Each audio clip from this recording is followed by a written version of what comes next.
สบายดีและสวัสดีพ่อแม่พี่น้องเบิดสุขสุขคนเด้อ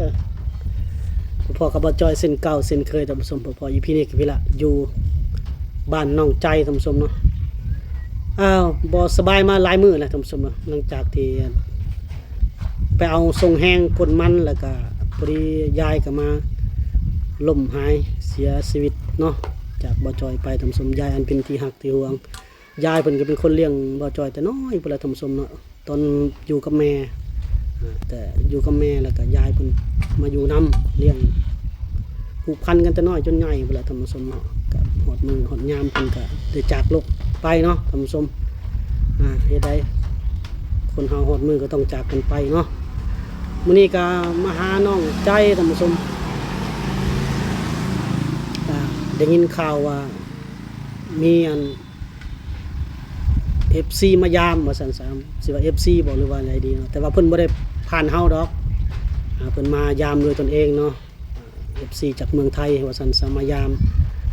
เนาะมาหาน้องใจโอ้แต่ก็มาฮอดได้จังไดเนาะมาฮอดมาถึงได้จังไดเรามาถือว่ามาพบมาเห็นด้วยตนเองว่าซั่นซะเนาะเพิ่นมาด้วยตนเองแต่ก็ถือว่าเก่งได้มาถึงเนาะส่วนหนึ่งก็มาจากเฮาลงคลิปมาแหละท่านผู้ชมเนาะลงคลิปบอกพิกัดทางเข้าทางออกแต่ส่วนหลายเขาเจ้าก็จะมาถึกเนาะถ้ามาถึกก็มาดีก็โอเคเนาะก็บ่ว่าหยังท่านผู้ชมเนาะมาดีมาจังไดก็ดีมาดีเฮาก็โอเคเพิ่นเป็น FC เนาะเพิ่นก็อยากมาเห็นด้วยตนเองว่าซั่นซะก็บ่ว่าหยังท่านผู้ชมเนาะก็มี2เคสแล้วได้นางเอกในช่องเฮานี่ก็ที่มาหาด้วยตนเองเคสหนึ่งก็แต่ว่าเป็น FC มาจากเวียดนามท่านผู้ชมเนาะแต่นางมาเฝ้าเลยได้ตอนนั้นก็ค่อนข้างจะนักอกนักใจกันท่านผู้ชมมาเฝ้ามา3 มื้อนี่ก็บ่ได้ไปทางใดเลยมาเฝ้ามานั่นอยู่ในเฮือนประจำเลยว่าซั่นซะแบบมาตอนตื่นเช้ามาแล้วมาค่ำละเมื่อนะตอนนี้มาเฝ้านางเอกเฮานะค่อนข้างจะสร้างความเดือดร้อนได้เคสก่อนนะเคสนี้เขาก็บู้เดี๋ยวเขาจะมาทำน้องใจเบิ่งเนาะว่าเป็นอะไรการไปการมาใดๆมาใดไปใดแล้วมาเห็นกันได้จังใดเนาะท่านผู้ชมเนาะ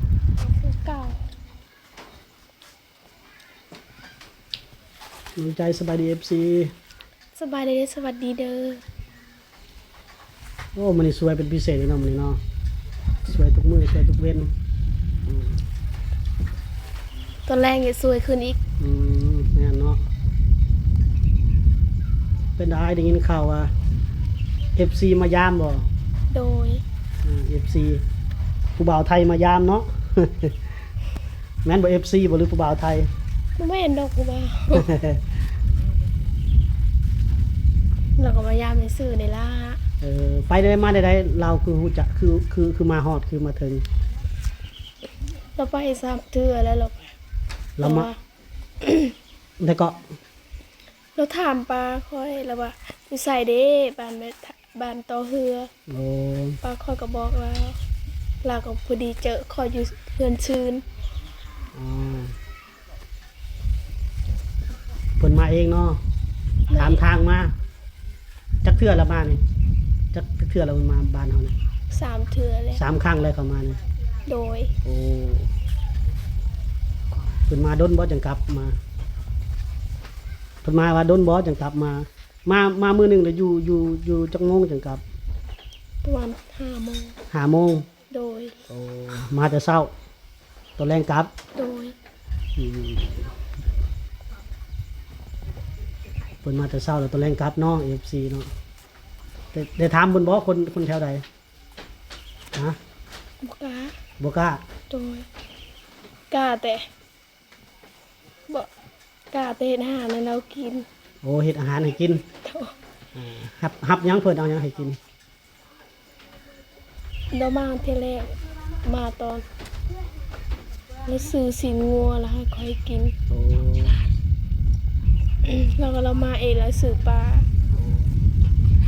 มาหลายเทื่อแล้วเนาะโดยมา 2-3 ครั้งแล้วก่อนเรามาจะดิบก่อนก็ต้มเรามีแล้วกินมีมาครั้งตะบิดแล้วต้มลวกมีให้กินโดยลวกมาม่าให้กินโดยคือว่า3 เทื่อแล้วเนาะ3 ครั้งเนาะ ก็ได้ยินแต่น้องเพิ่นบอกครั้งที่2มาบอกบ่จอยว่า มีคนไทยมาหาเด้อว่ะโอ้บ่จอยก็ถามว่าเป็นคนแต่ไสมาแต่ไสเนาะก็เลยบ่ได้พบพ้อกันเนาะ โดย เพิ่นยังสิมาอีกบ่ โดย ยังสิมายามดุๆเนาะเพิ่นบ่ได้ชวนไปไสบ่ฮะ บ่ ชวนบ่หรือบ่ได้ชวน ก็ละส่วนไปแต่บ่มีเวียก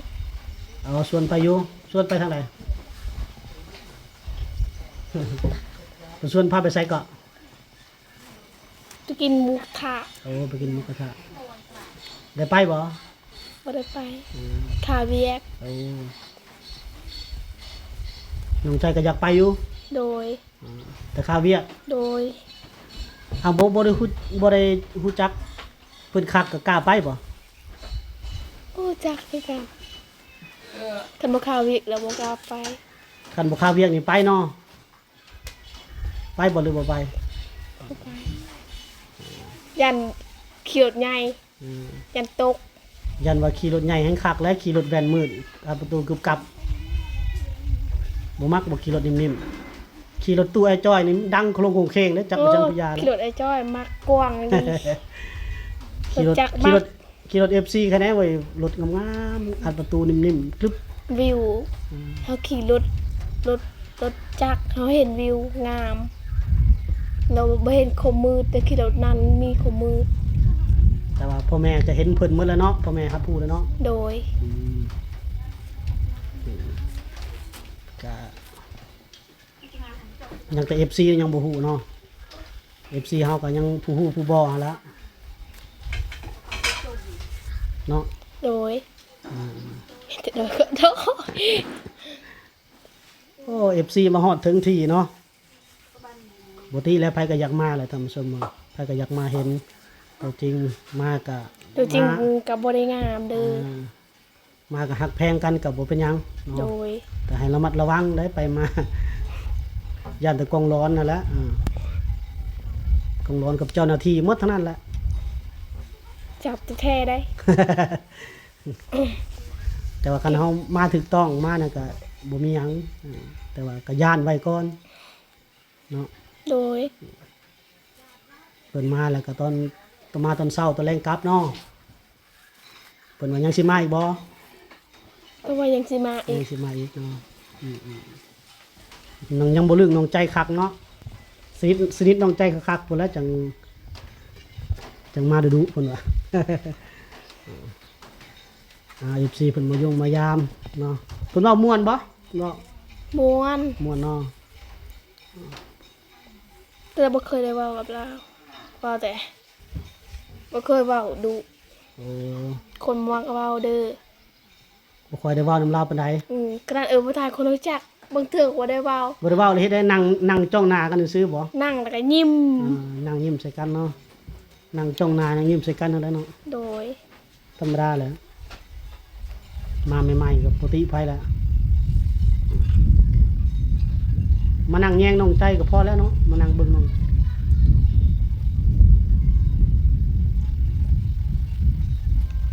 แหนมยัง แล้วเพิ่นอยู่จังหวัดใดเพิ่นบอกบ่บอกเลย จะบอกพ่อบอกคุณฮู้ โอ้บอกแต่พ่อเนาะบ่ได้บอกลูกเพิ่นคนโสดบ่ คนมีเมีย จักแล้วเพิ่นสิฮู้เนาะ คนมีเมียคนมีเมียสำนันมีเมียแล้ว ซ้ำใดซ้ำใดคน ก็ไอ้จอยนะ ซ้ำบ่ พ่ พ อ อ ไอ้จอย ซ้ำพ่อเจ้าบ่ไผเป็นอ้ายไผเป็นน้องฮะ โอ้จักเอ้ย บ่ฮู้เนาะ คนบ่เป็นเพศเดียวกัน ยันว่าเบิ่งออกดอก ผู้ใดอายุหลายกว่านะ ยังซุบซิบมาตลอด บอกอ้ายก็อยากบอกให้ FC อยากแจ้ง เป็น ข่าว ได้บ่ ยังแหละยังอยู่เนาะอยากแจ้งข่าว FC ฮู้ว่าเดี๋ยวนี้มี FC บุกมาถึงบ้านน้องใจโดยส่วนตัวเด้อ จะมีบุกลายเดียวกัน บ บุกมาถึงที่โดยส่วนตัวว่าซั่นซะโดยที่บ่จอยก็บ่ฮู้เองแจ้งมีแต่น้องใจแจ้งข่าวตามหลังว่ามีคนไทยมาหาได้น้องใจก็รับเพิ่นอยู่รับเพิ่นต้อนรับน้ำในเขาน้ำจำปาครับตามหีบตามคลองนั่นแหละท่านผู้ชมเนาะเบื้องต้นเขาก็ว่าโอ้แม่นผู้ใดเนาะบ่จอยก็ว่ามื้อใดมีโอกาสได้พบพ่อกันใครแน่ว่าท่านผู้ชมเนาะ มึงว่า จะเบื้องต้นก็คือว่าได้ฮู้ข่าวกับน้องใจเพิ่นแล้ว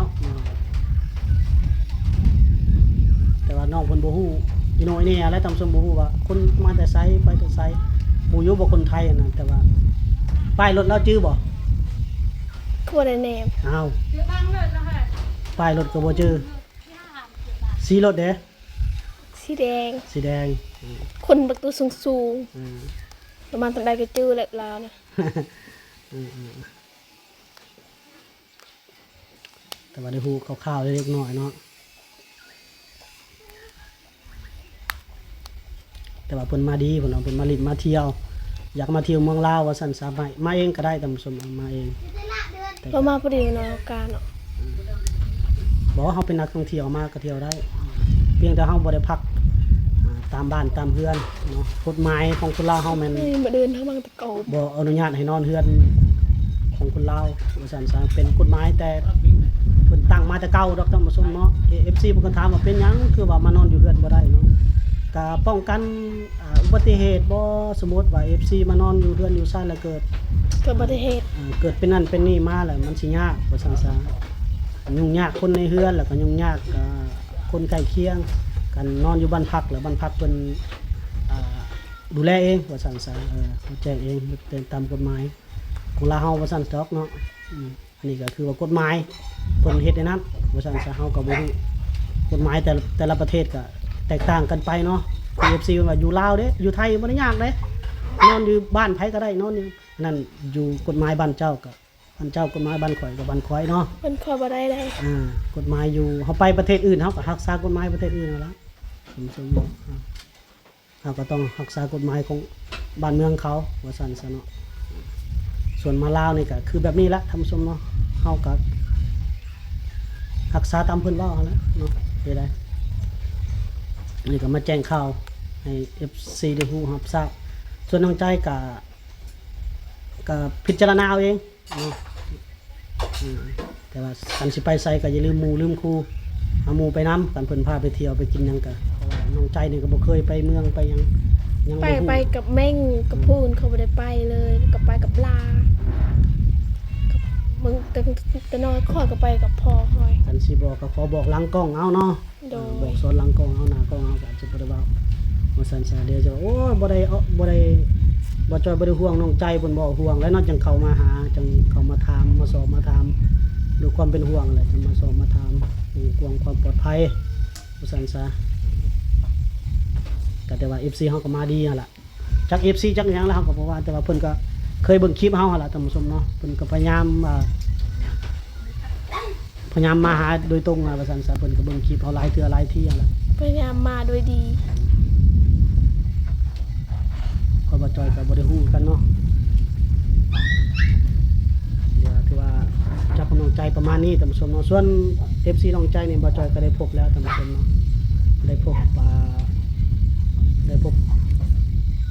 ตอนมาพอหาน้องใจนี่แล้วท่านผู้ชมเนาะได้พบครั้งหนึงว่าซั่นซะก็ได้โอ้ได้ล้มนำเพิ่นแล้วท่านผู้ชมเนาะได้โอ้ได้ล้มได้พูดได้คุยนำเพิ่นแล้วก็ว่าเป็น FC มาตามมาเองพุ่นน่ะมาหลายเทื่อหลายที่แล้วก็มาเบิ่งจากคลิปบ่ได้ท่านผู้ชมเนาะแต่ละ EP เราก็มาตีกรอบเข้ามาว่าซั่นซะโอ้แสดงว่าเพิ่นอยากมาหาอีหลีแล้วจนได้บุกจนได้ไปเบิ่งคลิปแต่ละ EP แล้วก็เบิ่งว่าพิกัดอยู่หมู่ใดแล้วก็พยายามจะศึกษาตีกรอบเข้ามาเนาะจนตาถามมาจนพ่อเองว่าซั่นซะท่านผู้ชมเนาะก็คือว่าเพิ่นมาถือว่าเก่งแล้วเราก็เพิ่นมาฮอดมาถึงมาทีเนาะบ่จอยก็ได้โอ้ล้มแล้วก็บอกเพิ่นกันไปกันมาเนาะอยู่ลาวเฮาบ่ให้กลับค่ำกลับมืดมันเปรียวย่านเขตนี่เนาะ เขตนี้มันเขต ไปรุ่นหลายลิ วัยรุ่นยาหลายว่าซั่นซะหนึ่งมาป้ายรถเด้ป้ายรถนี่ก็สำคัญแล้วป้ายรถป้ายทะเบียนไทยเด้สมมุติว่ามันเคินไว้ได้ว่าตกเป็นเป้าสายตาว่าซั่นซะจอดอยู่ไสกะโอ้ป้ายทะเบียนไทยตัวนี้เขาว่าเนาะจอดอยู่หน้าเฮือนน้องใจนี่ก็โอ้มี เฮือนก็อยู่แขนทางเลย แต่ว่าเฮาไปบ่อนอื่นคือไปเมืองอัศพรนี่โอ้ยมีไผสอดอกคุณผู้ชม ตามรถเด้ ไปเมืองอัศพรบ่ไปไสนี่เขาก็บ่สอดอกแต่เฮามาเขตนี้ส่วนหลายมันเป็นแหล่งท่องเที่ยวเลยก็ไปเมืองอัศพรนี่โอ้ยเขาปล่อยเลยเขาบ่ได้สนใจซ้ำไปเขตแข้งขมวนบ่มีปัญหาแต่ว่าเขามาเขตนี้แหละมัน เคนนี่หลายลีได้คนลาวอยู่ บ่ค่อย วันไหนก็ บ่ค่อยมีแบบว่าคนไทยมาว่าซั่นซะน้อยนักที่ได้มา แต่ก่อน มากับ เข้ามาท่องเที่ยวตาสดีโว้เรามีเงินหลายลิมันช่อง3เป้า คนท้องถิ่นว่าซั่นซะเนาะเอาละเป็นคร่าวๆแจ้งให้ FC รู้จักว่ามีคนไทยมาหาน้องใจด้วยตนเองว่าซั่นซะเนาะแต่ก็มาพบพ่อกันเรียบร้อยแล้วบ่จ้อยก็ได้พบพ่อเลยเด้อ โดย และโอ้ได้ร่มได้คุยพุ่นละเพิ่นก็เอาเว้าม่วนว่าซั่นซะโอ้เนาะม่วนลมกันม่วนเบื้องต้นว่าซั่นซะเฮาก็รู้จักเพิ่นเบื้องต้นส่วนชื่อเสียงยังงามบ่หรือว่าจังหวัดใดเฮาก็บ่ได้ขออนุญาตเพิ่นเนาะเฮาก็เลยบ่สามารถบอกได้แต่ว่าอยู่ติดแคมป์น้ำโขงเฮานี่แหละเนาะบ้านเมืองใกล้กันนี่แหละพี่น้องใกล้กันนี่แหละท่านผู้ชมแต่ที่ว่าน้องใจเพิ่นก็ได้3เทื่อแล้วเพิ่นมาหาเองเนาะแต่พอน้องใจก็ได้ เชิญเตี้ยจ้ะ เดี๋ยวครับผู้ได้เห็นมาแล้วท่านผู้ชมโอเคเนาะคลิปวิดีโอนี้เราขอจบไว้สำนี้เนาะพบกันใหม่ใน EP หน้าสำหรับที่นี้สบายดี สบายดีเด้อและสวัสดี